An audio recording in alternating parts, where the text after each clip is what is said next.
किनकि जुन आशा र अपेक्षाका साथ नेपाली जनताले भोट खन्याएर दिएका छन् नि, त्यो ठूलो जिम्मेवारीको महसुस तपाईलाई प्रत्येक दिन हुनुपर्छ साथी हो, प्रत्येक दिन हुनुपर्छ।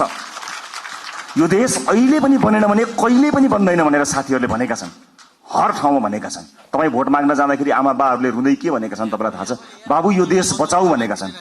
सुन्दाखेरि यो देश बचाऊ कति सामान्य कुरा हो नि, कति गहन कुरो छ, कति गहिरो कुरो छ, कति ठूलो कुरो छ भन्नुहोस् त। यो देश बचाऊ हामी जस्ता सामान्य मान्छेको हातमा, नीलो झण्डा फरफराउँदै हातमा घण्टी बोकेर हिँडेका हाम्रा हातमा, हाम्रा काँधमा देशका ज्येष्ठ नागरिकदेखि बालक बालिकाहरूलेसम्मले यो देश बचाऊ भनिरहेका छन्। यो जिम्मेवारी हो, ठूलो शक्ति हामीले प्राप्त गरेका छौं। जति ठूलो शक्ति त्यति ठूलो जिम्मेवारी साथी हो। कृपया यो जिम्मेवारीको महसुस यहाँहरूले गर्नुहोला। म जो जहाँ जुन ब्याकग्राउन्डबाट आउनु भएको छ म सबैलाई स्वागत गर्न चाहन्छु। राष्ट्रभित्र सिङ्गो देशको अनुहार छ। यहाँ व्यापार व्यवसाय क्षेत्रका साथीहरू पनि हुनुहुन्छ, विद्यार्थी साथीहरू पनि हुनुहुन्छ, जेनजी पुस्ताका सबै साथीहरू हुनुहुन्छ, युवा साथीहरू हुनुहुन्छ, महिला साथीहरू हुनुहुन्छ, सीमान्तकृत वर्गलाई प्रतिनिधित्व गर्ने साथीहरू हुनुहुन्छ, सामाजिक अभियन्ता हुनुहुन्छ, कवि कलाकार मोडल रोल मोडल सबैजना हुनुहुन्छ, पूर्व प्रशासकदेखि लिएर सबैजना हुनुहुन्छ। यति ठूलो यो परिवारलाई समायोजन गर्नको निमित्त, यो परिवारलाई एउटै धारमा एउटै ट्र्याकमा लिएर जानको निमित्त अनुशासनको अत्यन्त ठूलो खाँचो हुन्छ। म साथीहरूलाई यति भन्न चाहन्छु, म तपाईहरुको मिडिया प्रेजेन्स प्रति कहीँ कतै दुःख मनाउ गर्दिन, तर आफू अभिव्यक्त हुनुभन्दा पहिला तपाईले पार्टी पङ्क्तिसँग सरसल्लाह गर्नुहोला। तपाईको सानो बोलीले मतदान गर्ने अर्को मानिसको चित्त नदुखोस्। तपाईको सानो अभिव्यक्तिले देशका महत्त्वपूर्ण सम्बन्धहरूमा आँच नपुर्याओस्।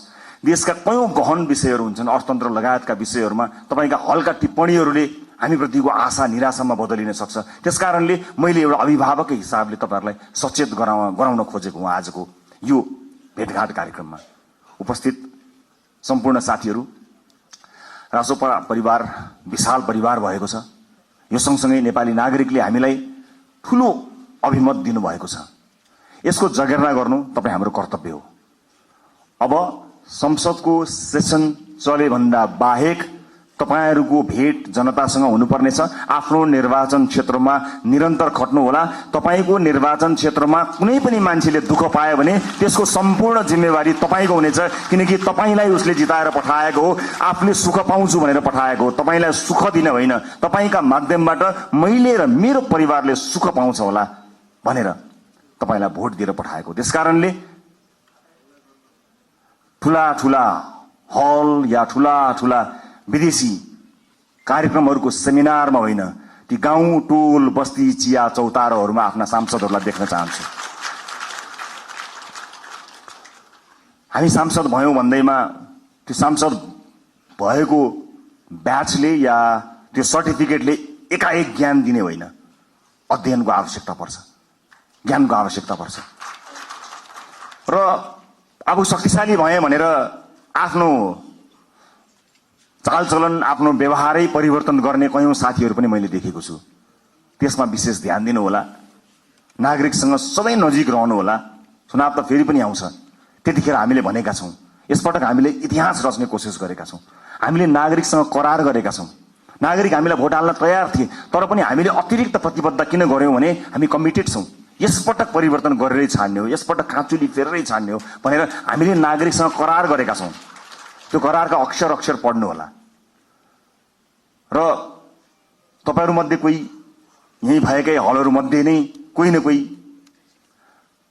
मन्त्रालय सम्हाल्ने साथीहरु हुनुहुन्छ, तर कृपया मन्त्री बनाइदिनुस् भनेर या मिडिया ट्रायलमा म फलानु मन्त्री भनेर त्यस्तो चीजलाई बन्द गरिदिनु होला। किनभने अहिलेसम्म केही पनि थाहा छैन।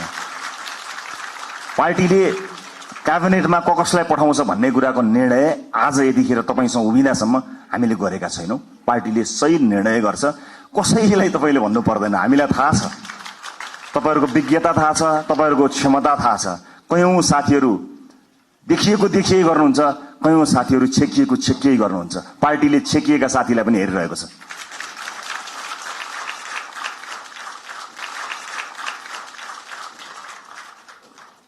कहिलेकाहीँ कसैले जति देखाउँछु भने पनि देखिँदैन, कसैले लुकाउँदा पनि देखिन्छ। क्षमता भन्ने कुरा त्यस्तो हुन्छ। त्यसकारणले कतिपय अलि बढी चर्चामा आएका साथीहरू र चर्चामा आउन नपाएका साथीहरू सबैलाई पार्टीले हेरेको छ। कयौं विषयका विज्ञ साथीहरू हुनुहुन्छ। म सञ्चारकर्मी साथीहरूलाई के पनि अनुरोध गर्न चाहन्छु भने सार्वजनिक चासो र सार्वजनिक छविमा आइसकेका भन्दा पनि राजसभा भित्रका 101 विज्ञ साथीहरू यो हलभित्र हुनुहुन्छ। अलिकति क्यामेरालाई फोकस गर्नुभयो, अलिकति tilt down tilt up left right गर्नुभयो भने यो हलभित्र 101 विज्ञ साथीहरू हुनुहुन्छ है साथीहरू। त्यसकारणले आम नागरिकलाई ती साथीहरूबारे पनि जानकारी दिदिनु होला है।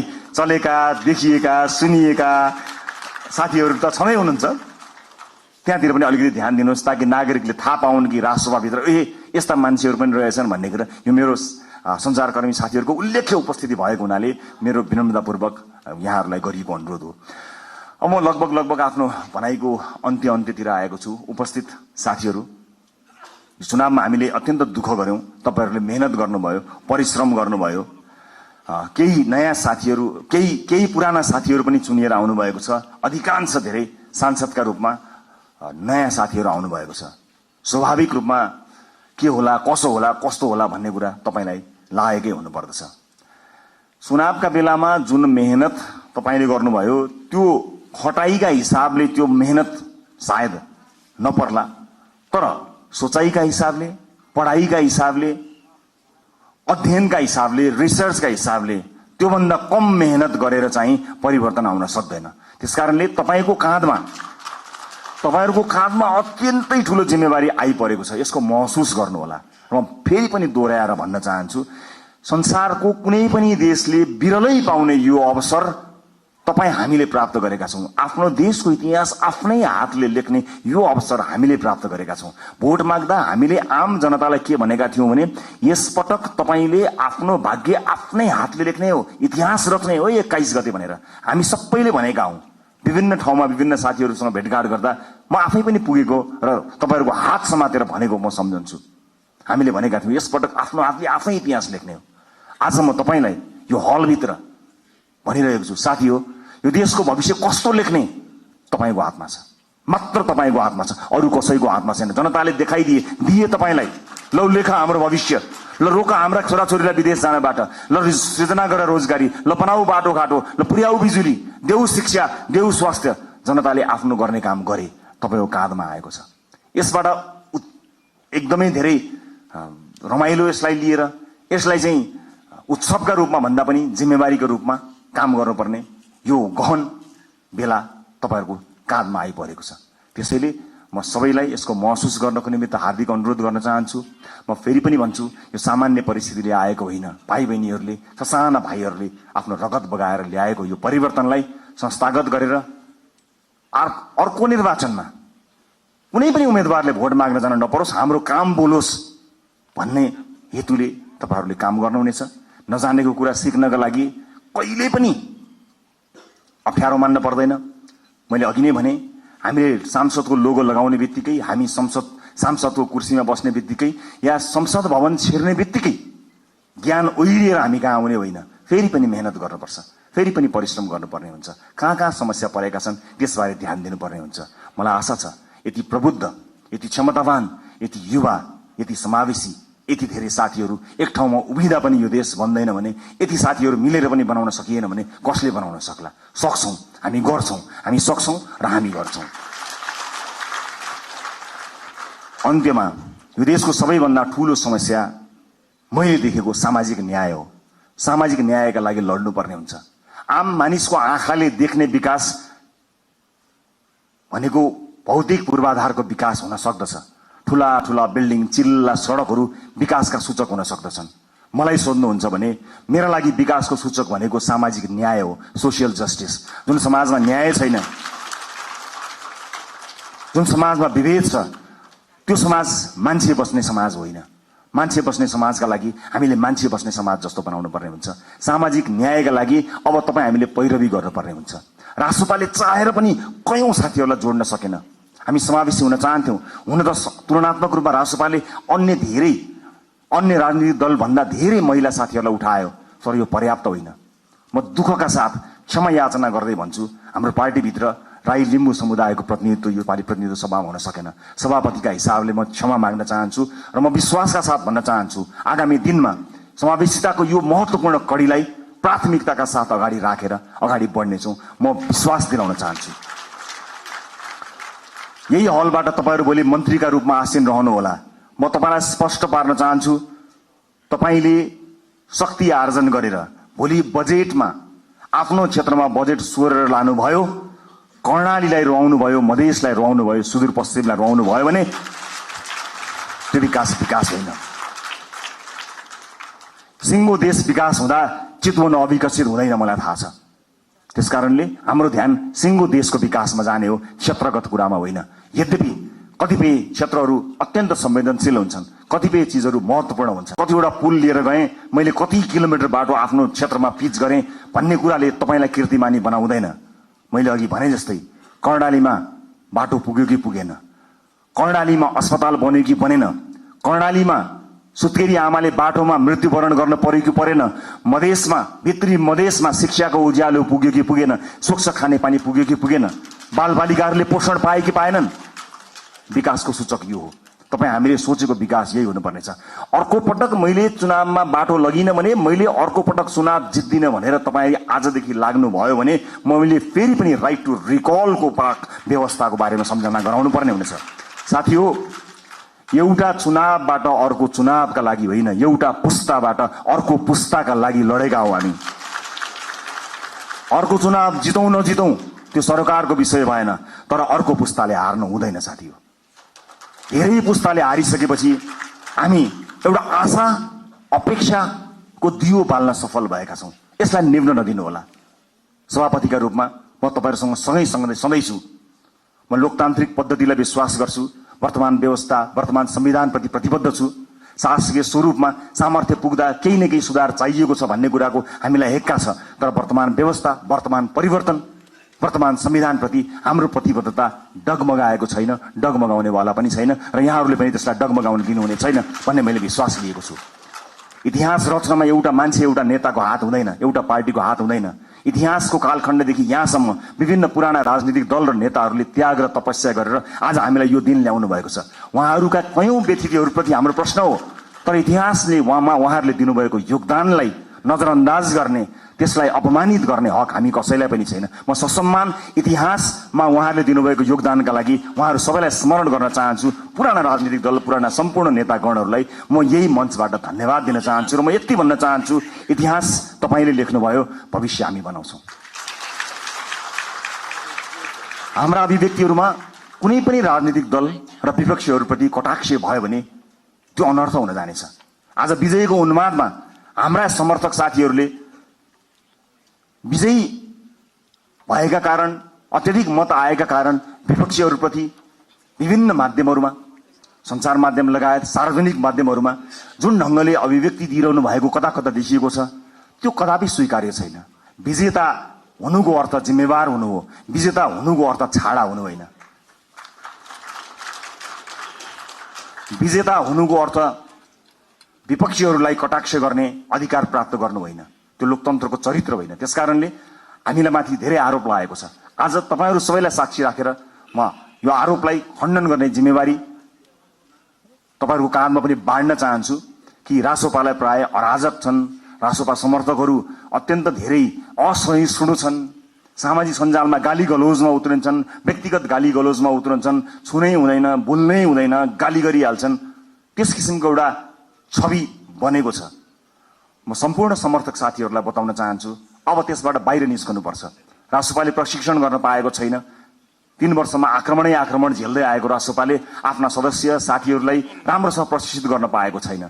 तर यही समाजका पात्रहरू भएको हुनाले तपाईले समाजका विभिन्न तह र तबकामा लिनुभएको प्रशिक्षणले तपाईको व्यक्तिगत आचरणलाई देखाउँछ। त्यसकारणले सम्पूर्ण रासोपा समर्थक साथीहरूलाई म जिम्मेवार भएर अभिव्यक्त हुन सामाजिक सञ्जाल, सामाजिक प्लेटफर्महरूमा, सार्वजनिक प्लेटफर्महरूमा अत्यन्त जिम्मेवार भएर प्रस्तुत हुनको लागि अनुरोध गर्न चाहन्छु। यो रासोपाले जितेको होइन, यो देशले जितेको हो। हामीले प्रमाणित गर्नुपर्नेछ। रासोपाको माध्यमबाट देशले जितोस् भनेर आम नागरिकले हामीलाई भोट दिएका हुन्। त्यसकारणले यो जित केवल रासोपा समर्थक, रासोपा भोटरको मात्र होइन, यो जित सम्पूर्ण देशको हुनुपर्नेछ। त्यसका लागि तपाईँ हामीले काम गर्नुपर्नेछ। अबको 5 वर्ष सहज हुनेवाला छैन। हिजोका सांसदहरूको जस्तै गतिविधि या हिजोका मन्त्रीहरूको जस्तै गतिविधि र तिनै निरन्तर त्यही चिजको निरन्तरता यो हो भन्ने जो कोहीलाई परेको छ भने कृपया त्यो होइन। अति संवेदनशील समयमा अत्यन्त धेरै मेहनत गर्नुपर्ने समयमा हामी उभिएको हुनाले फेरि पनि तपाईहरुलाई मेहनतका साथ अगाडि बढ्नको लागि म हार्दिक अनुरोध गर्न चाहन्छु। अन्त्यमा निर्वाचन जित्नका लागि पार्टीका विभिन्न तह र तबकामा रहेर काम गर्नुहुने सम्पूर्ण साथीहरूलाई म धन्यवाद दिन चाहन्छु। समानुपातिक साथीहरूलाई कतिपय मानिसहरूले तिमीहरू त समानुपातिक हौ, प्रत्यक्ष होइनौ भनेर अलिकति फरक ढंगले हेर्न खोजेको देखिन्छ। म त्यसलाई विभेद भन्छु। म त्यस्ता विभेद पार्टीभित्र नहोस् भन्ने चाहना राख्न चाहन्छु। चाहे प्रत्यक्षमा रहेका हुन्, चाहे समानुपातिकमा रहेका हुन्, सबैले आफ्नो भूमिका र जिम्मेवारी निर्वाह गरेका छन्। कतिले चुनाव जित्नका लागि भूमिका निर्वाह गरे भने अब संसदमा गएर ती साथीहरूले आफूलाई अझ बढी अब्बल प्रमाणित गर्नुहुनेछ। हरेक पेशा, व्यवसाय, क्षेत्र, लिङ्ग सबैको प्रतिनिधित्व गरेर विशाल राष्ट्रपुरा परिवारमा आउनुभएका तपाईँ साथीहरूलाई सुपर लास्ट एउटै कुरा के भन्छु भने हामी समय र परिस्थितिले एक ठाउँमा जोडिएका हौं।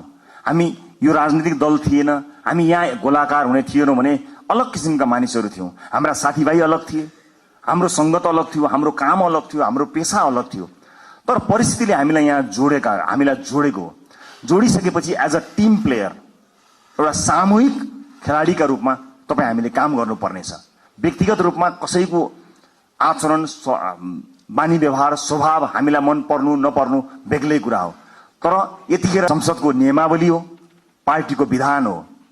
तपाईलाई व्यक्तिगत जीवनमा जुन किताब पढ्न मन लाग्छ पढ्नुहोस्, तर हामीले पढ्ने यिनै किताबहरू हुन्। यिनै किताबभित्र हामी एकबद्ध भएर देशको संविधान मानेर, पार्टीको विधान मानेर, विभिन्न नियमावलीको अधीनमा रहेर एकै ठाउँमा एउटा टिम भएर काम गर्नुपर्नेछ। त्यसकारणले व्यक्तिगत इच्छा आकांक्षा, व्यक्तिगत लाइक डिसलाइक, व्यक्ति मन पर्ने मन नपर्ने कुराहरू गौण रहन्छन्। मैले अघि पनि भने तपाईको चाहना, तपाईको सपनाको भारी यो देशले बोक्ने होइन, वर्षौंदेखि यो देशले देखेको सपनाको भारी तपाई हामीले मिलेर बोक्ने हो।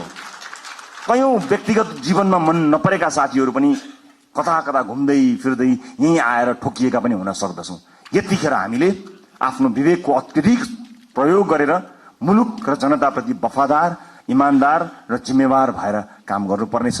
म यहाँहरूको सुखद राजनीतिक भविष्यको शुभकामना अभिव्यक्त गर्न चाहन्छु। फेरि पनि निर्वाचनलाई यति ठूलो परिणाममा ल्याउनका लागि काम गर्नुहुने पार्टीका अग्रकम्तीमादेखि अन्तिम पंक्तिसँग काम गर्नुभएका सम्पूर्ण साथीहरूलाई धन्यवाद दिन चाहन्छु।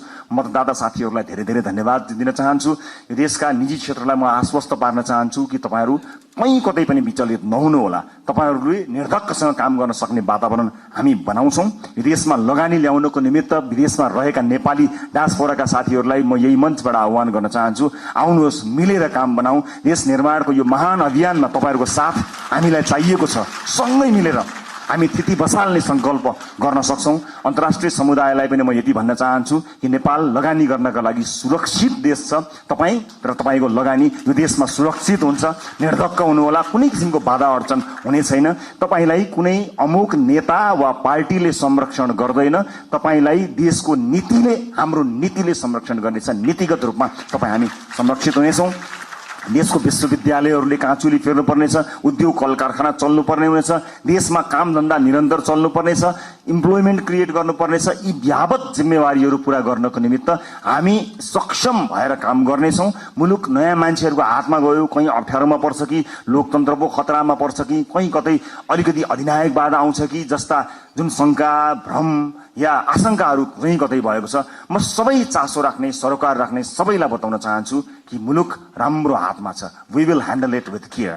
हामी यसलाई एकदमै केयरफुल्ली, यो जनताले दिएको मतलाई अत्यन्त प्रेमका साथ, अत्यन्त सौहार्दका साथ, करुणाका साथ र अत्यन्त चनाखो भएर हामी काम गर्नेछौं। सुशासनमा नयाँ मानक स्थापना हुनेछ र मुलुकलाई आर्थिक समृद्धिको बाटोमा हामी निरन्तर लिएर जानको निमित्त अहोरात्र काम गर्नेछौं। हस्, फेरि पनि यहाँहरूलाई यो उपस्थितिका लागि, यो विजयका लागि र यो प्रतिबद्धताका लागि धेरै धेरै धन्यवाद दिन चाहन्छु। तपाईँ हामी सबैको जय होस्। जय देश, जय घण्टी।